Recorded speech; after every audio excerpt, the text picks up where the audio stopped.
go to Huntington Beach. Silk, brah. What's up, brah?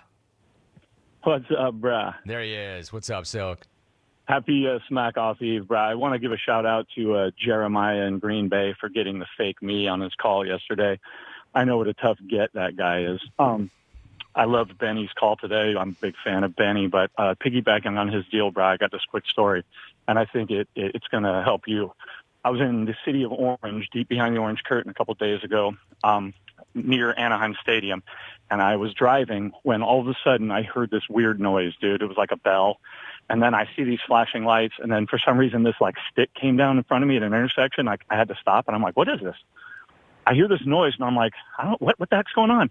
All of a sudden, this huge version of the Tyco train set I got when I was 10 for Christmas comes rumbling out of nowhere, and I'm like, well, it's like seeing a unicorn, bro. I'm like, what is this? This is Orange County. And there weren't even people on it, dude. It was like pulling like lumber and gas and stuff. And I was like, this is crazy, bro. I got to tell Jim. I go, bro, because I know, you're not that far from Orange, and I don't know if trains go by your house, bro. But I'll tell you this right now. It scared the crap out of me. I'm like, this isn't Nebraska. This isn't Indiana. Why are there freight trains in Orange County? But I can confirm there are. Now, yesterday I was thought I jumped into the hot tub time machine. Turns out I was just watching my DVR in my hot tub, and I hear this voice from the past. I'm like, that sounds familiar. Lo and behold, Bobby from Brooklyn, my old buddy, the guy who used to gravy train off me all the time, Bobby from Brooklyn, and he wants a whole segment in the Smack Off. You know what? I love that marble mouth mailbox head from Brooklyn. Last time I saw him, he was on stage with you and me at a tour stop in Cleveland at the Blossom Music Center. And with his chinos and his horrible blue shirt tucked in, while I was blowing kisses to the crowd and generally living my best life and people were loving me, Bobby got nervous, brah. So he got on the pop and put on the wobbly boot, as Elk would say, and got so schmammed up that you had to throw him off the stage, brah. I thought the guy from Showtime at the Apollo was going to come and brush him right off. So I had to get out of there. I don't want to be brushed up against that mess. So I proceeded to go back to the backstage VIP area, hang out with my colleague, Mike Fratello, and discuss how I felt his defensive schemes were ruining the NBA of the 90s. So listen, brah, good luck tomorrow. I'm going to be there, brah. I'm going to be super stoked. Hopefully hooking up with the boys after. We'll take pics. You know how it is, brah. All right, Alvy, I love you. Happy Father's Day, Alvy. That's not a good call. No. You don't like that call. I don't like that call. Not a very good call. Wow, that was something else. Silk, that call right there, you and I have history, so you and I are good almost regardless. That call right there is not going to make anybody like you anymore, Silk. I know that. In fact, that call right there is going to make everybody hate you even more. Alvy, if you don't mind, can you find your way to that Gene Rayburn type of mic, or just switch over to where Hawk normally sits? You normally don't run somebody like that, Alvy. And if I'm going to put you on the air, it must be pretty important. Well, hello, Alvin. Happy Father's Day. Thank you. Are you still opening presents? I am, thank you, yes. Listen, why did you run him when you ran him? I just couldn't get over the train story. I think I should have ran him right after the train story. The punchline, I believe, was we do have trains in Orange County. And that's when I should have ran him. So I had it locked in, and so I did it when I had a chance. So that's it. So you should have run him sooner, and you were just waiting for him to give you an opportunity to run him. And when he wished you a happy Father's Day, you ran him. Is that what he did? Wish me a happy Father's Day? You don't even know. You just wanted to run him. I was locked in. We're still good, Silk. You can call tomorrow if you want. But, yeah, I had to do that. You feel better now? Yeah. Okay. Thanks, man. All right. No, thank you, Alvin. Thank you for not being nervous to talk to me on the air 15 years after you started here. Alvin's something else. Alvin's like, dude, I should have run him on that train story. You got to admit, Silk, that was a pretty horrible story. I kept waiting. Like, normally, Silk, I like you. Well, I like you no matter what, dude. Bro, we're good.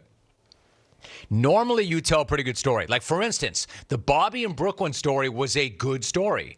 I had actually even forgotten that. And your point about you brought me up on stage in Cleveland way back in the day, and you brought Bobby up on stage in Cleveland back in the day, but Bobby had the wobbly boot on, and Bobby got a little bit tight, and you had to usher him off the stage. Like, even I am trying to remember that. Even I have a very vague recollection of that. Like, that's a story that makes it better. Dude, that story about you being on the freeway and that went down in Orange and that you know that I live in the area, therefore I need to be aware of it, and that you never saw anything like that before, and that we have trains in Orange County. Like, dude, that story sucked. Unless that was some kind of angle, like you were trying to go Benny and Wisco by ramming in some that guy got hit by a train reset. But that's not what that was. That was just you driving on the freeway and somebody dropping train parts. Well, what? Anyway, brah, you've won a championship. Brah. You and I go back decades. We're always going to be golden. If you don't call tomorrow, that's fine. If you do call tomorrow, that's fine. But based on that train wreck, no pun intended, you're going to make it less likely, even as a former champ, of getting on tomorrow. And I've got a feeling that because you laid out what you just laid out right there, you're not calling tomorrow. Anyway, well, Alvin running him at the end of the phone call, and I wasn't sure why, and now I do know why. Because, dude, I should have run him on that train story. So I was going to run him no matter what. He did make a point about Mike Fratello. Mike Fratello and I and Janet did spend a lot of time together that weekend. Had a great time with Mike Fratello. Mike Fratello was an unbelievable host. Had dinner with Mike Fratello. Had a great time. Great weekend. Let's get some reaction. Hey, Rome. Silk saying that he had a, quote, quick story right before doing 10 nonsensical minutes on a freaking train should get him banned. Oh, my God. That was the worst and longest quick story ever. Go to hell, Silk. Stephen Trenton. I mean, go to hell, Silk is pretty harsh. Go to hell. But Burn in Hell didn't want any of that. But like I said, there are a lot of people that do not like Silk. Hey, Rome. Silk out here telling... I don't know what's going on with this guy. Like, this guy all of a sudden is amusing me. Like, what's going on here? Am I not getting enough sleep? Do I need to change my diet? When did Geoff and Lincoln become even remotely amusing? Hey, Rome. Silk out here telling stories like a senile old man on a park bench begging for somebody to interact with him. Like I said, Geoff. Geoff, you keep this up, I will call you by your proper name. Not yet, Geoff. But we're getting there. Silk out here telling stories like a senile old man on a park bench begging for somebody to interact with him. You mean like Ike? You mean like Rit? Dear Jim, good job, Alvy. Can you please hammer him immediately with the buzzer the next time he calls? Jerry in Phoenix. Rome. That was, without a doubt, the most pointless call in history. F this guy. Chad in Orlando. I'm telling you, man, fake Silk may not be real, but Silk hate is. Go to hell, Silk, and F this guy. Both reactions. As I said, you either love the guy or you hate the guy, but generally there's a point to the story guy. That wasn't one of those times. Like, I kept waiting on, where are we going? Where are we going? Where are we going? Where's the payoff? What's the punchline? That's your story, brah. That, Rome.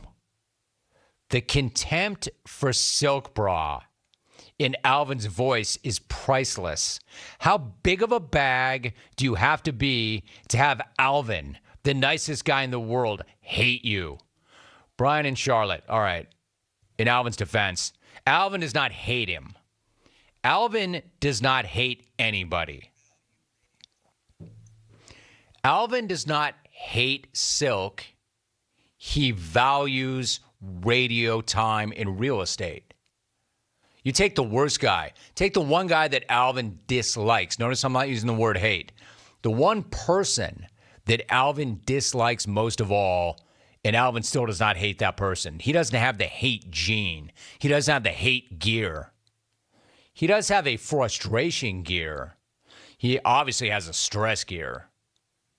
and anxiety gear, but not hate. Drew in West LA. We have trains in Orange County with 10 cricket emojis. Nice job, Drew. Quote, we have trains in Orange County with 10 cricket emojis.